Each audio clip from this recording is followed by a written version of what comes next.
Crise de asma. Este trabalho foi desenvolvido pelos alunos Gabriel, Gian, Letícia e Patrícia, que são estudantes da Faculdade de Odontologia da Universidade Federal do Rio de Janeiro. O que é a asma? A asma é uma das doenças respiratórias crônicas mais comuns, junto à rinite alérgica e à doença pulmonar obstrutiva crônica. Uma das principais características dessa doença são dificuldade de respirar, chiado e aperto no peito e respiração curta e rápida, sendo uma doença causada pela inflamação das vias aéreas.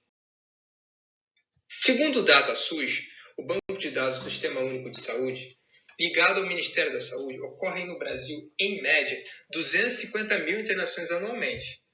Estima-se que no Brasil existam aproximadamente 20 milhões de asmáticos, o que corresponde a aproximadamente 10% da população brasileira. A asma é uma causa importante de faltas escolares e no trabalho. Na direita, vemos um gráfico que compara a região com os óbitos por residência no ano de 2019, há 2 anos atrás. Temos um total de quase 2.500 mortes no ano de 2019, sendo destaque a região sudeste com mais de 1.000 óbitos e a região que teve o menor registro, a região norte, com um pouco menos de 150 óbitos. Como se desenvolve? Fatores ambientais e genéticos podem agravar ou gerar a doença. Entre os aspectos ambientais estão a exposição à poeira, insetos como barata, aos ácaros e fungos, as variações climáticas e infecções virais, principalmente o vírus sincicial respiratório e o rinovírus, principais agentes causadores de pneumonia e resfriado, respectivamente. Aos fatores genéticos inerentes à própria pessoa, destacam-se o histórico familiar de asma ou rinite e a obesidade, visto que pessoas com sobrepeso têm mais chances de desenvolver doenças respiratórias. Quais são os sintomas? A asma tem sintomas bem característicos, mas alguns deles podem ser confundidos com os de outras doenças. Esse é o principal problema. Para um diagnóstico adequado e seguro, o ideal é procurar um profissional de saúde assim que sentir qualquer desconforto.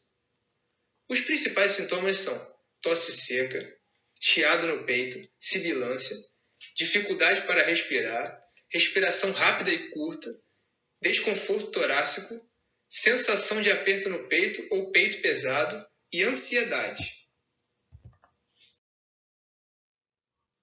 Quais são as possíveis complicações e dificuldades da vida do asmático? Você sabe quais são?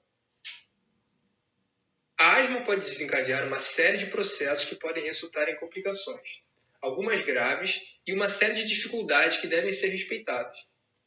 Dentre elas, estão a capacidade reduzida de se exercitar ou fazer outras atividades, insônia, alterações permanentes no funcionamento dos pulmões, tosse persistente, dificuldade para respirar, a tal ponto que precisa de ajuda, uma ventilação, hospitalização e internação por ataques severos de asma, efeitos colaterais de medicações usadas para controlar a asma e, em casos muito graves, como foi visto anteriormente, os pacientes podem evoluir ao óbito.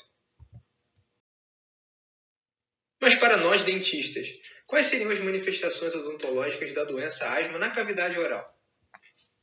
Estudos apontam que os pacientes asmáticos têm maior ocorrência das condições orais, cárie dentária, alteração da mucosa oral, doença periodontal, xerostomia, que é a boca seca, candidíase e erosão dentária, o que pode ser explicado pela frequência e quantidade de medicamentos, principalmente por via oral, no qual o paciente é submetido ao longo de sua vida.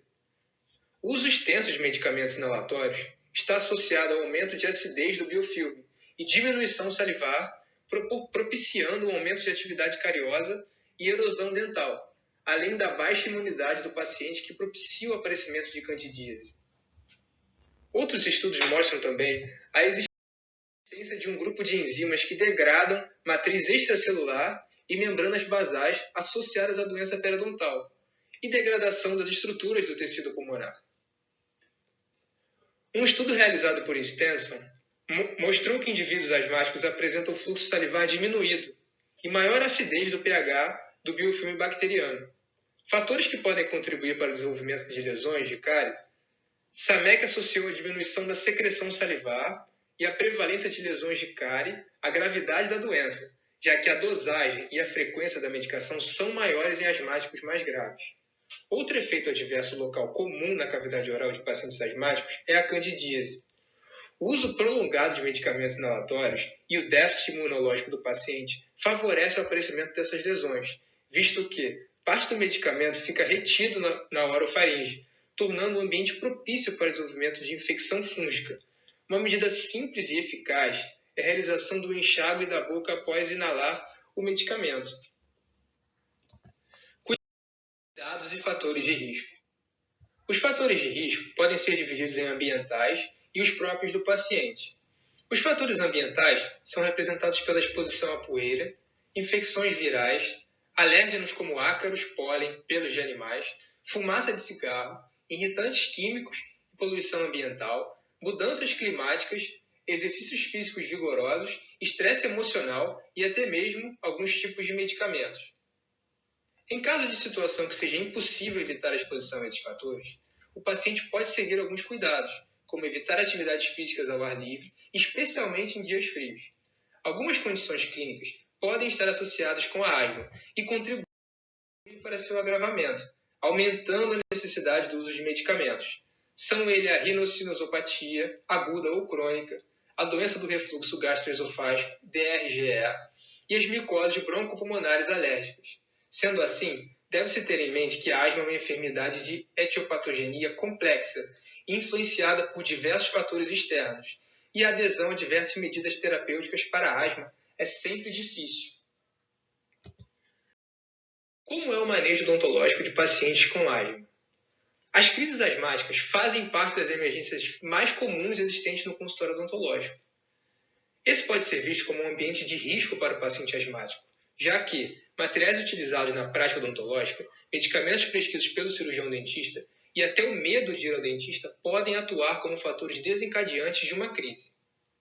Além disso, a possibilidade de ocorrer interações medicamentosas entre os fármacos utilizados na prática odontológica e aqueles utilizados no tratamento de asma é iminente.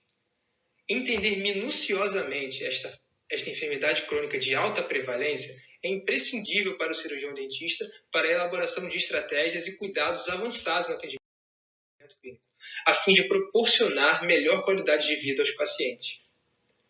Durante o atendimento, é essencial que o cirurgião dentista tenha cuidados específicos com pacientes portadores de asma, visto que produtos incluindo dentifrícios, selantes oclusais, poeira de esmalte dentário, metilmetacrilato e látex têm sido associados a crises agudas.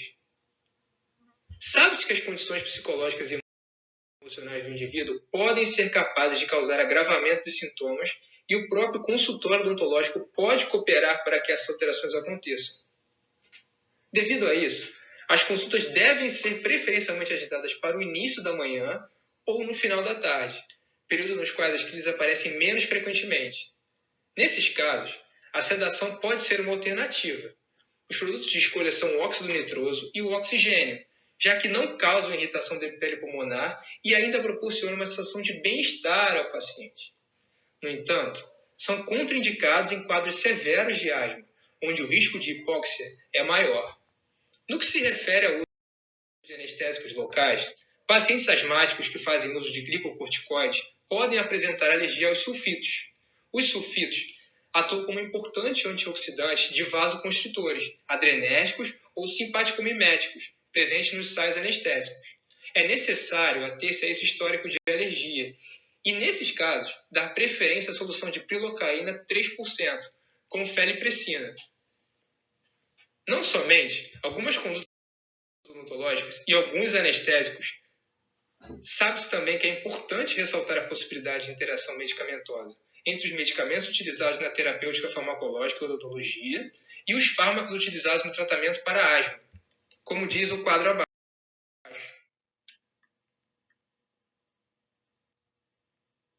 No quadro abaixo, temos 4 colunas: medicamento, fármaco prescrito, tipo de interação e efeitos e recomendações.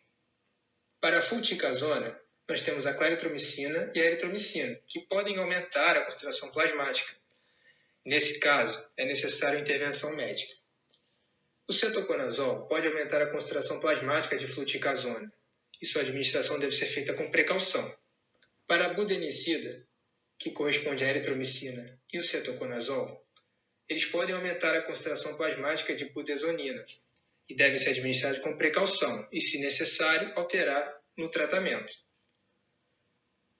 Para a prednisolona, nós temos o ácido acetilsalicílico, que causa riscos de ulcerações gastrointestinais e concentrações séricas de aspirina.